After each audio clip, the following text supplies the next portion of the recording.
Guys, you probably hearing Miss Rachel in the background of this video, and you might hear my baby scream at some point. Just ignore. I'm a mother. Okay?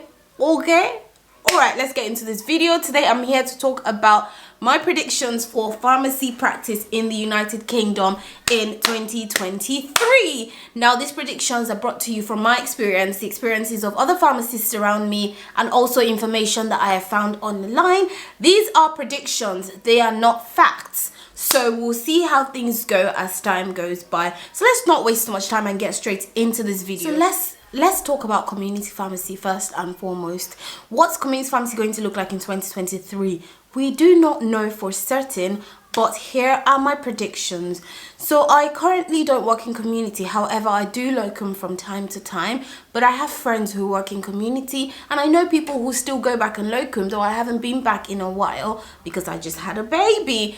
So from everything we're gathering and from what's in the news, I mean, all the big chain pharmacies are leaving, all of them. Boots are cutting down their business, and I think the only reason why Boots is still able to remain is because they've got this big supermarket industry going on. So they're still just trying to keep some pharmacies. I can't tell exactly how many they've closed, but they've definitely closed quite a few and sold them off, and they've cut down the hours of lots of their pharmacies. Lloyd's have sold pretty much most of their business.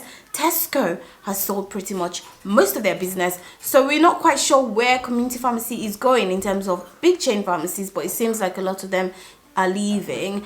So what's happening? Independents are taking over. I know a particular independent pharmacy in where I live that literally have dominated the world of community pharmacy practice. The problem with this, from my point of view, is that big chain pharmacies are more regimented than independent pharmacies, and a lot of pharmacy practitioners, pharmacy professionals, find that they don't like environments which are not as regimented. So people tend to start leaving community pharmacies. What you'll find with most independents, and this does not say that all independents do this, is that they would offer you lots of money, but then you will walk your butt off for all that money. Big chain pharmacies do this as well, don't get me wrong, but I think it's more common with independents. And people would start to leave community pharmacy because, again, we're hearing feedback that it's not conducive. And what's happening is that there are lots of new roles opening up for pharmacists, because now the world has opened their eyes and they now know that pharmacists have a lot of skills that can be transferred into so many different professions and careers. And we're seeing GP pharmacies open up, or GP pharmacists. We're seeing industrial pharmacists. We're seeing pharmacists on social media. I think a lot of the social media pharmacists are going to quit their jobs and do social media as their main jobs. I personally will continue practicing because I enjoy my pharmacy practice. I will be cutting down my hours because I now have a child who demands a lot of my time, so I need to make sure that I fit in, like, taking care of her with my work. But then lots of pharmacists I can see are complaining about work-life balance of practicing pharmacy nowadays, because lots of people are leaving the profession and it's causing strain on the people who are still staying. What we are seeing is that independent pharmacies are taking over. At first I was really concerned and wondering if there will be any pharmacies left on the streets, because it seems these big chain pharmacies are closing because of funding cuts, and these funding cuts are not really affecting independents, so they are taking over the pharmacy business on the high street. So you're going to come across lots of independent pharmacies. The good thing with independent pharmacies is that there's a lot that they can offer you that big chains sometimes cannot. However, you need to just check which independent you are committing your time to, and make sure that you can fulfill their requests. So let's move on to GP pharmacies. So GP pharmacies are something that happened recently. GP pharmacists, so pharmacists who work in GP practice, they recently have come into the game, and a lot of community pharmacists are diverting into GP pharmacy practice. A lot of hospital pharmacists are diverting into GP pharmacy practice. This is as recent as the last, I would say, 5 years. And what we're finding is that there's an increased uptake of GP pharmacists. This is because there's a massive workload on GPs. GPs now realize that pharmacists can do these jobs. GPs are hiring pharmacists. Well, the complaint now is that a lot of pharmacists feel like the GPs are literally dumping their workload on the GP pharmacist, and I think there needs to be a review. So people enjoy this job role because it's different to community pharmacy or hospital pharmacy, which is more high pressure. There's a little bit less pressure here, but then there's more responsibility. So what I think is that there's going to be a little bit more structure to this system of GP pharmacists, and it will be a lot better by the end of this year, that a lot of pharmacists will feel settled in those roles. Now, one thing I haven't said about community pharmacy practice is that community pharmacists are now being given a lot of work, so more services, and there's lots of funding cuts by the government. How is this going to fare in the next 1 to 2 to 5 years? There's no guaranteed answer to that question. However, I think there's going to be pushbacks because people can't continue to suffer and not say anything about it. I think we need to collectively use our voices. Even if you don't work in community pharmacy, we can't just keep complaining and not saying anything about it. If you feel like it's something that you can contribute, lend your voice towards, please do so. If you're a pharmacist on social media, talk about these things, these difficulties that pharmacists are facing in the workforce, because at the end of the day, if we don't speak up for ourselves, no one is going to do it for us. Now I'm going to go into PCN pharmacists. So PCN pharmacists are similar to GP pharmacists, but what happens is that they're not employed by the GP surgeries. They're employed by the primary care network, and they're employed to serve GP practices in a certain area. Now, this is also a relatively new field of pharmacy practice, and there's an increased uptake of pharmacists from community as well as from the hospital into these roles, and we're finding that people are saying that it's not well structured. But over time, we can see that the structure is being refined and pharmacists are being well looked after in PCNs. So lots of people are now going into PCNs. So what I think with PCN pharmacists is that in the near future, within the next 1 year, more and more structure would come into that role. Now, there's a risk that they might be given literally workload upon workload once the potential of this pharmacist is discovered.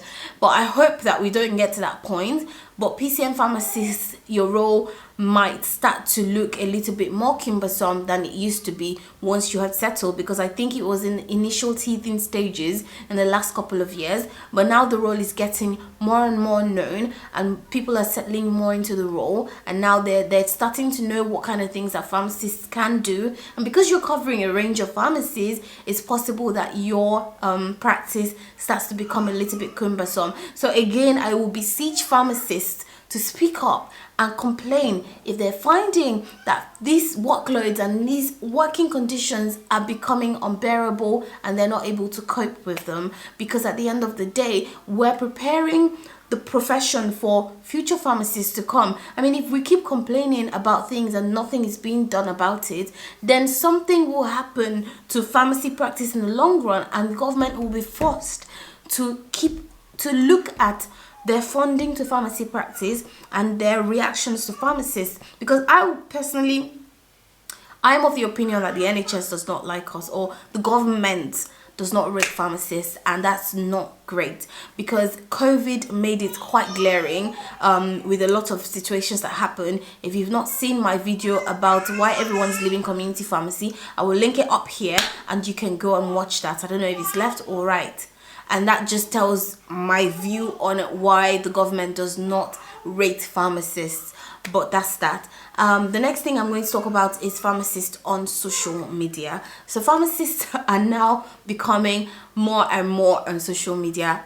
There's lots more pharmacists on social media nowadays, which is great, because I feel like social media is a lovely platform where you can air your views and we can use it to, like, you know, collaborate. We can have collaborative working on social media, and this will help to get our voices out there. So we're going to probably have more pharmacists on social media, and we'll have pharmacists on social media who are doing big things, quitting their day job and just focusing on social media.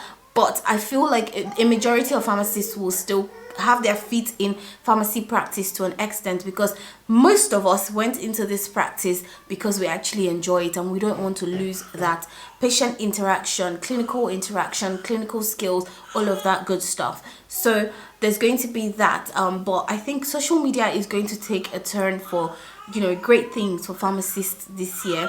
This will be an avenue for us to, you know, speak up, lend our voices, because I am very positive that pharmacy practice in the UK can be amazing. I personally think I have presently I have a really great position and I'm doing well, and I think that this can extend to other branches of pharmacy practice, and it's not impossible. So social media is one of the ways that we need to utilize to get our voices out there and make sure that we are being heard when we complain about the unfair working conditions.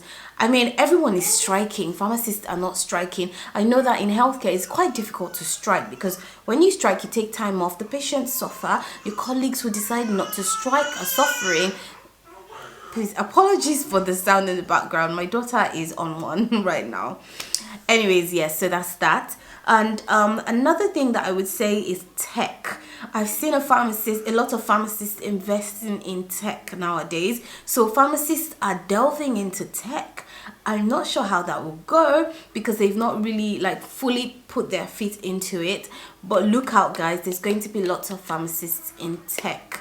And it might be that this is for the better, because then it will give pharmacists a lot more access to different kinds of roles. It will give pharmacists the opportunity to access a wide range of, you know, careers, different options for flexibility, so many things. Because if you think about the job of pharmacist right now, it's almost like you can't catch a breather, because it's just similar to all other healthcare professionals, nurses, doctors. You know, you have to work during bank holidays for the most part. You have to be present. You can't, a lot of pharmacists can't work remotely. Thankfully, there are rules now that are coming up that help pharmacists to be able to work remotely. But when it comes to handing medications to patients, lots of pharmacists can't work remotely. When it comes to checking accuracy and clinically checking prescriptions, or even having patient consultations, lots of pharmacists can work remotely.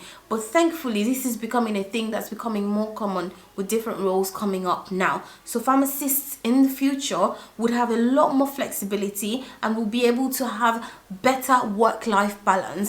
One thing I just need to put out there is that we need to speak up more for ourselves. All of us, let's get together. Let's utilize our pharmacists on social media. If we have the voice and we get it out there and we stop just complaining on the ground, things will hopefully start to change. I'm hoping.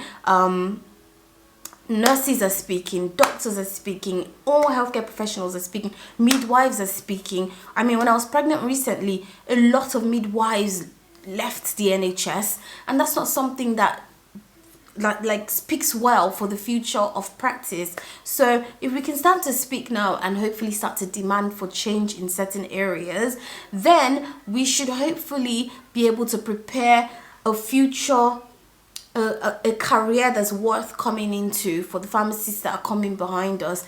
Because like it or not, a lot of us are actually passionate about this career, and it would be really sad to just watch it go down the drain. These are my predictions for 2023 pharmacy practice. If any of them happened, I would love to revisit this video and react to it. But if you have anything to say about like what you feel like pharmacy practice will become in the near future, leave your comments in the comment section below. And I just want to read a little bit of the news that I received from Chemists and Druggists a couple of days ago. So, news headlines: locations of 7 Asda pharmacists at risk of closure. Legal view: what now for Lloyd's pharmacy services in Sainsbury's? So lots of Lloyd's pharmacies are leaving Sainsbury's. So closure of lots of Lloyd's pharmacies. A lot of them are being bought over by independents. Yeah, Lloyd's pharmacy quits Sainsbury's. What do we and don't know so far? Boots, 1,500 jobs open for pharmacists impacted by Lloyd's. Oh, this is one that I need to mention. So Boots has actually opened up 1,500 job roles for pharmacists who are affected by Lloyd's pharmacy closures. So there is a thing to watch out for with Boots. Boots pharmacies might actually find themselves coming back up and coming back stronger. And I have to say that Boots has been one household name that has been around for long. It's almost like they're unwavering, which I applaud them for, because it's not easy to be going through this climate and still trying to come back stronger and stronger. So kudos to Boots.